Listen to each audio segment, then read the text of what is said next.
Young love can be an all-consuming experience, and this was certainly the case for 15-year-old Florida teen Seath Jackson, who met and fell in love with Amber Wright during the summer of 2011. For Seath, he felt he had found his dream girl in the doe-eyed, auburn-haired Amber. Tragically for Seath, he couldn't have been more wrong. Before we start, we would like to send our thoughts and prayers to the loved ones of Seath Jackson, who fell victim to this abominable act. This case is the single most cold, calculated, premeditated case of murder that I have ever seen. Welcome to Belleview, a sleepy town located in the heart of Central Florida, known as the city with small-town charm. Belleview is surrounded by lush countryside and green pastures, sparkling freshwater springs, and an abundance of wildlife. But for the teenagers who live in this quiet residential community, life can get a little too quiet other than the skate park and a drive-in movie theater in nearby Ocala Bellevue, and its surrounding towns offer little in the way of entertainment here. Trouble is easy to find, particularly for those who fall in with the wrong crowd. On April 17, 2011, 15-year-old Seath Tyler Jackson was spending his Sunday afternoon how he often did that spring of his sophomore year, hanging out with his friends playing video games. But on this particular Sunday, Seath was agitated. His ex-girlfriend, 15-year-old Amber Wright, kept messaging him. Amber wanted to meet with Seath to talk about rekindling their relationship. She wanted to talk to him alone and suggested meeting at her friend Charlie Ely's trailer. Seath was tempted, but he was also wary. He had just spent weeks embroiled in a bitter and vicious breakup with Amber that had escalated to the point of a physical altercation with Amber's new boyfriend. 18-year-old Michael Bargo, was this some kind of ploy to get revenge? Seath's friends were also equally skeptical in their minds. There was something up with Amber's sudden change of heart. They reminded Seath that Amber was bad news and that he didn't need the drama. Seath messaged Amber saying that he was worried she was setting him up to be jumped. She assured him that he wasn't. And when his phone rang a short time later, friends overheard Amber telling Seath that she loved him and that she wanted him back and implored him to meet with her. Seath relented beneath his angry bravado. Seath still loved Amber and had been heartbroken over her for weeks. A short time later, Seath left his friend's house claiming he was on his way home and headed out for the night. It was the last time any of his friends would see him alive. In late 2010, Seath Jackson was in his sophomore year of high school. The youngest of three boys, Seath had grown up enjoying life in rural Florida, climbing trees, skateboarding, and BMXing, much of it with his best friend William Samlot. William and Seath had been friends for as long as they could remember, more like brothers, William said. And Seath was the kind of person who would do anything for you. At 14, life was good for Seath Jackson Tall, for his age. Seath was good-looking, bright, and popular.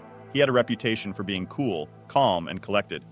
William and Seath shared many of the same interests, including a love of mixed martial arts and more recently a growing interest in parties and girls.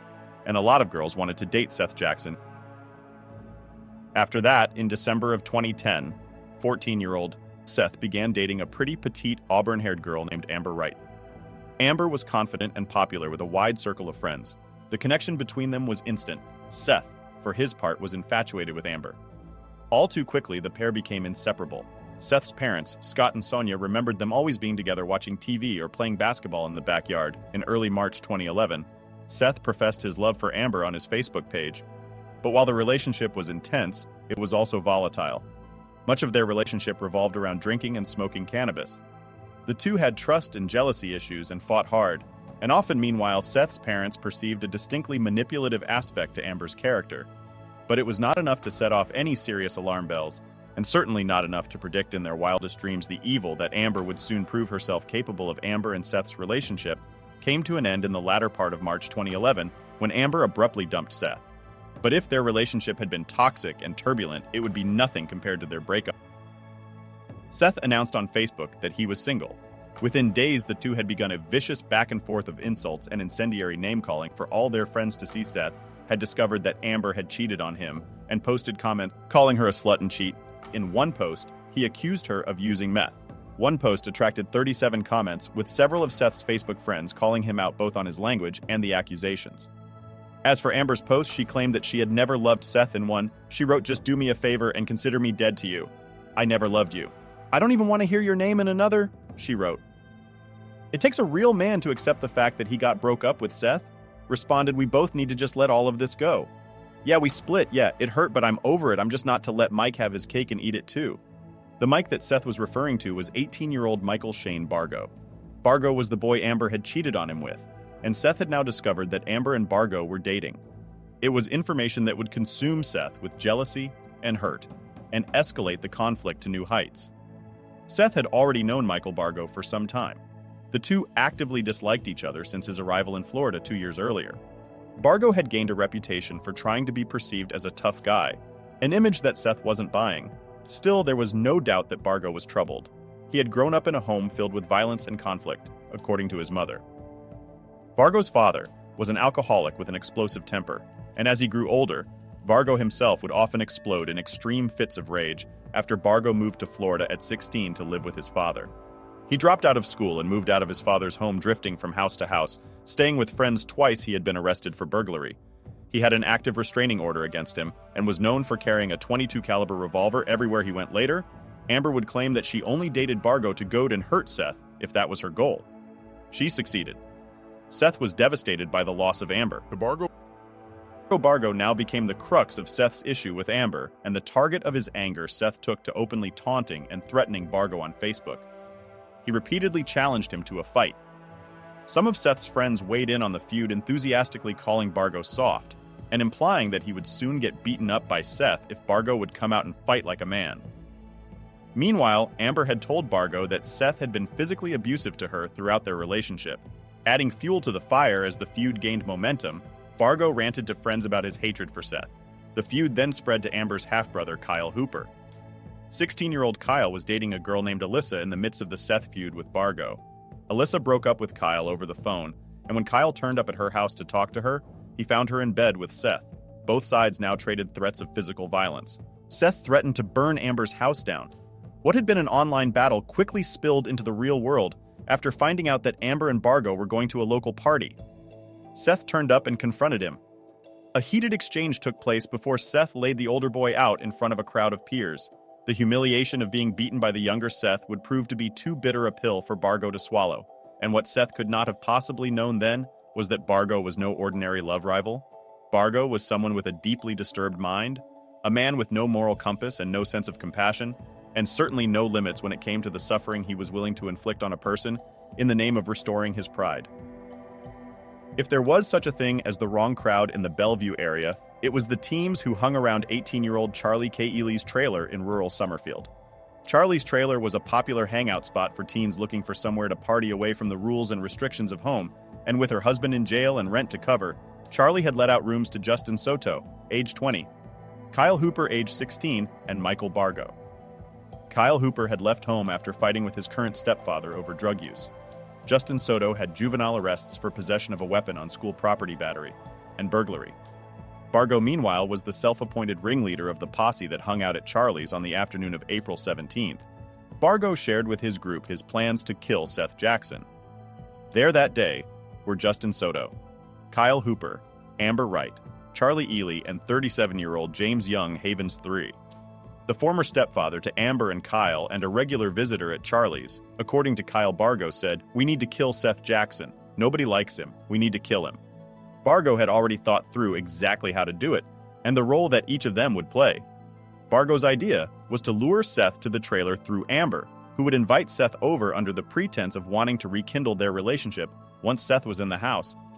Justin Soto would hit Seath with an axe handle or piece of wood before Bargo and Hooper would move in and shoot and beat him. Bargo would then take him to the bathtub to finish the job.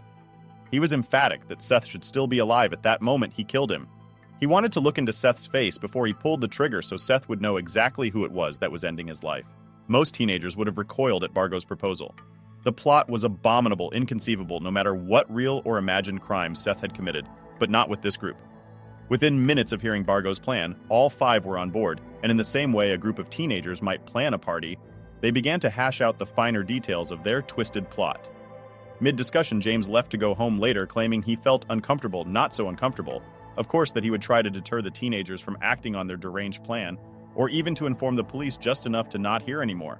And indeed, he would return the next day to help the teenagers dispose of the body shortly after 7 p.m. Amber contacted Seath and told him of her hopes to reconcile and her desire to meet up.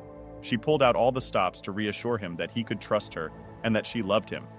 knowing full well that with each sentence, she was wooing Seath towards a violent and certain death, moments before Seath left his friend's house to meet Amber. He sent one last message. It said, "Amber, if you have me jumped, I will never give you the time of day. So if I get jumped, say goodbye, all right?" Seath's gut was telling him that something was wrong, but his concerns centered around getting a beating that Amber and her friends could have been planning his own diabolical slaying was simply beyond the realm of any sane person's imagination. At 7:58 p.m., Amber sent a message telling Seath to meet her at the corner close to Charlie's home when Seath replied that he was almost there. Amber responded enthusiastically, "See you there when they finally met." Seath was surprised to find Charlie with Amber, but Amber reassured him and persuaded him to come back to Charlie's. He agreed once in the house he found Kyle there, but Kyle was friendly, and once again Amber placated him, asking Kyle to leave the room so she could talk to Seath in private with the plan. Now in full swing, Kyle joined Bargo in a back room to prepare for the moment the savage attack would begin. It was at this moment that Kyle had a flicker of conscience faced with the reality of what lay ahead. Kyle expressed his doubts to Bargo, who quickly put them to rest. He reminded Kyle of all the things Seath had done sleeping with Kyle's girlfriend, disrespecting his sister trying to jump them. Seath deserved to die in the living room with Amber. Distracting Seath, Kyle and Soto emerged from their rooms and began beating Seath with pieces of wood. In an instant, Seath was on his feet and running for the door. It was now Bargo's turn. He opened fire, shooting Seath twice in the back. Seath made it out the door and almost to the road before Soto tackled him to the ground, and together with Kyle and Bargo wrestled him back into the house. He was then dragged into the bathroom, bloodied and mortally wounded but still alive, and placed in the bathtub. Bargo now instructed Kyle and Soto to help Amber and Charlie clean the blood splatter from the living room and kitchen while he had his turn dealing with Seath. Kyle later said that he heard Bargo yelling and cussing and beating Seath, and the sound of more gunshots. Bargo then delivered his final shot, this time in the face, killing him instantly. The final atrocity now began, the gruesome disposal of the body. Michael Bargo broke Seath's kneecaps with a baseball bat and hogtied him in order to fit the lifeless body into a sleeping bag. He then pulled out Seath's teeth with pliers. Together, the group dragged the boy's body into Charlie's fire pit, where a fire had been prepared and was already burning fiercely. After placing the body in the pit, the group sat around the pyre like it was a festive bonfire, drinking, laughing, and talking, all the while tending to the burning body of their innocent victim, until it was nothing more than ashes and bone fragments. Neighbors would later recall seeing terrifyingly high flames and the sounds of what they thought were fireworks. But the music and laughter convinced them that a party was being held the next day. James Young Havens stepped in to help the teenagers dispose of the remains. He helped them shovel Seath's remains into 3 5-gallon cans, which were thrown into a nearby flooded lime pit. He then helped them clean up the last of the bloodstains in the house with bleach. Once everything was clean, the group relaxed and played basketball. Seath had always made sure to call his parents if he was going to be late or not coming home at night. When he failed to return home without phoning on the night of April 17th, the young man's mother knew instinctively that something was terribly wrong. Early the next day, she reported the disappearance to the police, and by the day after his disappearance was being broadcast all over the local news. Several miles down the road, Kyle Hooper was watching TV that day with his mother Tracy when the news of Seath's disappearance came on the air. Kyle promptly admitted to having witnessed the murder but denied any involvement. Tracy immediately notified the police later that day as she sat at the local police department. She had not the slightest idea that both of her children had been key players in the murder of Seath Jackson, and that neither would ever be returning home. Detectives are piecing together the final brutal moments of Seath Jackson's life. The local teen was beaten, shot, mutilated, burned into ashes, and his remains sunk to the bottom of a local quarry. West 2's Kendra A. with the late-breaking details tonight from Marion County.